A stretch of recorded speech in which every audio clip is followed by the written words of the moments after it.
Hello, and welcome to the first ever edition of Digital Spy's Geek TV, your home for all things geeky and sci-fi. Nerdageddon has arrived, and it looks something like this. Two men sat in a basement in central London with some cheap posters and a cowboy cut out of Peter Davison.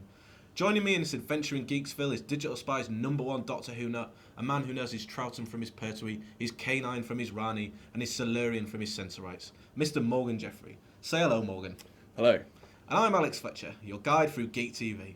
I'm the sort of chap who always thought the Doctor's second name was actually Who, so that's why we have Morgan here. Say hello, Morgan. Hello. Let's talk Doctor Who, and more importantly, tonight's episode, The Bells of St. John. Now, Morgan, this episode felt to me like it was the sort of first real Dr. Clara episode. I don't really count the Christmas specials when I'm watching Doctor Who, because everyone's usually a bit too pissed, a bit too drunk by the time it comes on to really appreciate it. It does feel like a fresh start. I mean, Asylum of the Daleks, which was Jenna-Louise Coleman's first appearance, and then Christmas, they both felt like teasers. And also, it's important to remember she's playing a completely different character this time around. So, it does feel like a fresh start. And, I mean, I don't think you'd have too much trouble picking up with this episode if you didn't really remember those episodes too clearly, or if you hadn't seen them. I mean, you've probably seen them once. How did you feel kind of picking up with the Bells of St. John? I felt it was a little bit slow to get going, to be honest. I felt it dragged a little bit at the start. I was promised a James Bond style Who, and it felt like that came about 40 minutes into the episode with 5 minutes left. I mean, for a dedicated fan like me, it was fair. As someone who's watched those episodes probably far too many times, more than is healthy, it was fairly easy to kind of pick up on those plot points. So then when the action came, you were ready for it, you were kind of raring to go. I can understand for a more casual viewer, it might be more difficult to pick up on those things. But do you think generally, as a partnership, do you think Smith and Coleman is up there with Gillen and Smith? I think right now they're definitely on an equal. I think in time it could maybe develop into something even better. They've got this great kind of rapid fire banter going on, Smith and Coleman.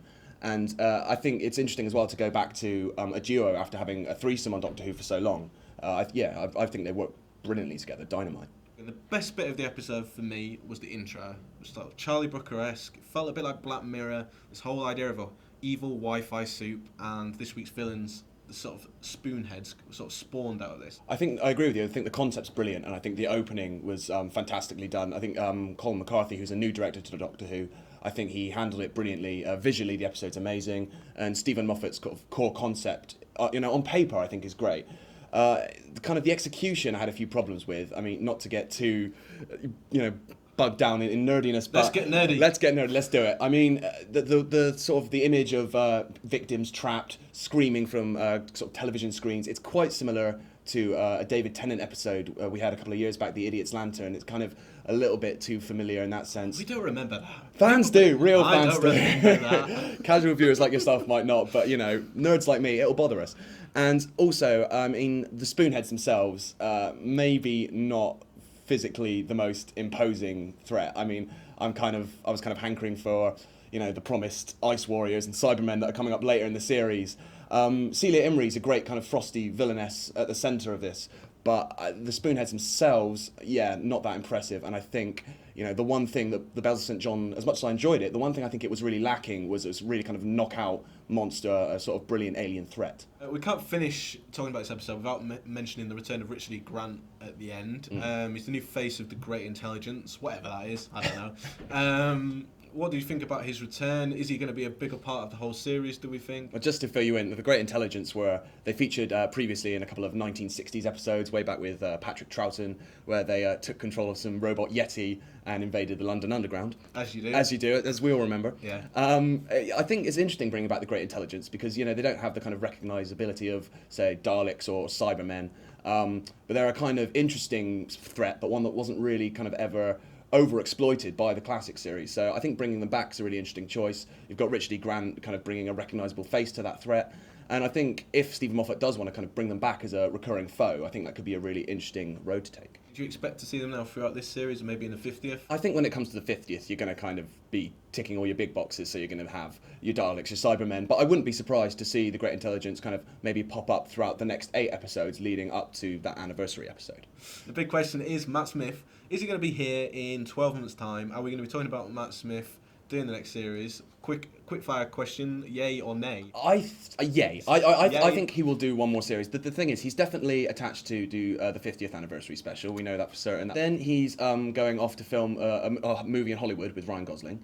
But then he's coming back to film the Christmas episode, and it just seems strange if he was leaving at Christmas, which was sort of suggested by the tabloids recently, that he would jet off to Hollywood and then, fly back to Cardiff just to film this one last episode. So I wouldn't be surprised to see him do another series next year.